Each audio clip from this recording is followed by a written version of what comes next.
Assalamualaikum warahmatullahi wabarakatuh. Selamat datang Bapak, Ibu, Saudara, Saudari, dan seluruh pemirsa setia channel Kontemplasiku. Terima kasih yang sebesar-besarnya saya ucapkan kepada Anda yang telah meluangkan waktu untuk menonton video ini. Khusus bagi yang baru pertama kali berkunjung, terima kasih telah membuka hati untuk merenung. Dan bagi yang telah lama menemani perjalanan ini, terima kasih atas setiap like, komentar, dan dukungan dari hati yang tulus. Di channel ini, kita tidak mencari kebenaran yang nyaman, kita mencari kebenaran yang utuh, yang menggugah bukan yang membenarkan, yang mengajak berpikir bukan yang mematikan nalar. Yuk, mari kita mulai perenungan hari ini.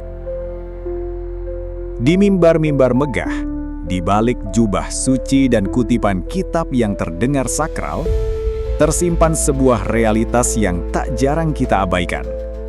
Pasar gelap di mana surga diperdagangkan dan neraka dijadikan alat ancaman.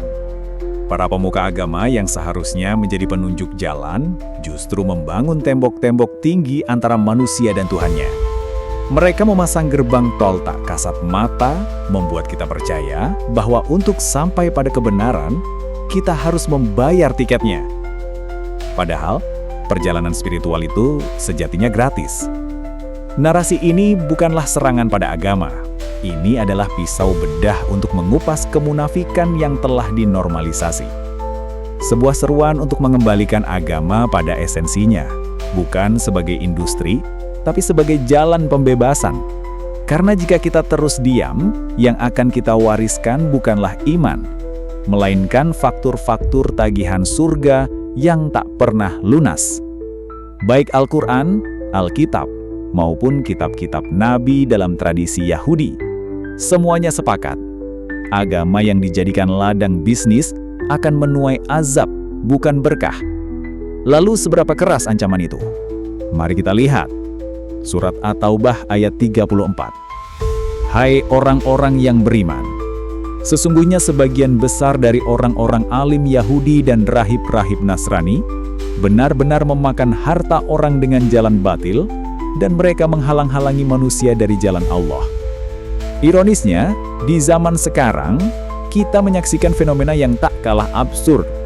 Semakin lantang seorang ustadz mengutuk dunia, semakin mewah pula gaya hidupnya. Mereka fasih berbicara tentang zuhud, tapi diam-diam membangun kerajaan bisnis dari keringat jamaah yang miskin. Mereka pikir selama uang itu masuk dari sedekah wajib atau infak pembangunan masjid, maka Tuhan akan tertutup mata melihat Mercedes-Benz terparkir di garasi. Padahal, dalam ayat yang sama, Allah tidak menghukum karena kekayaan itu sendiri, tapi karena sikap licik mengkomersialkan iman. Inilah tragedi terbesar. Agama yang seharusnya membebaskan justru dikurung dalam sangkar emas oleh para penjaga palsunya. Mereka menjadikan Al-Quran sebagai alat legitimasi, bukan cermin untuk introspeksi.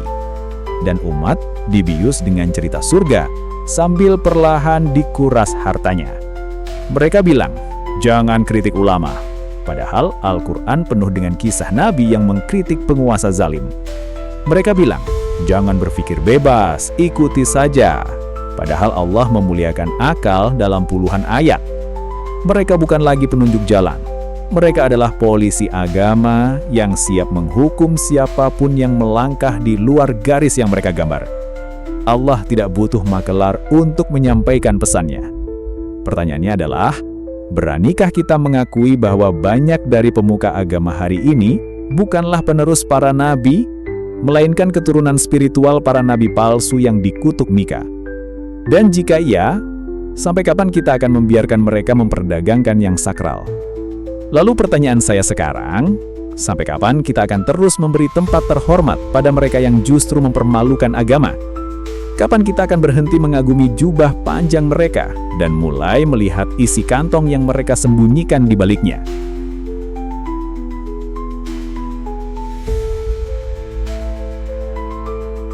Jika Bapak Ibu belum subscribe, saya dengan tulus mengundang untuk bergabung.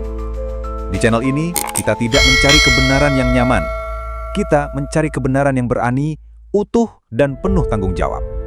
Tekan tombol subscribe dan aktifkan lonceng notifikasi agar tidak ketinggalan edisi berikutnya. Wassalamualaikum warahmatullahi wabarakatuh.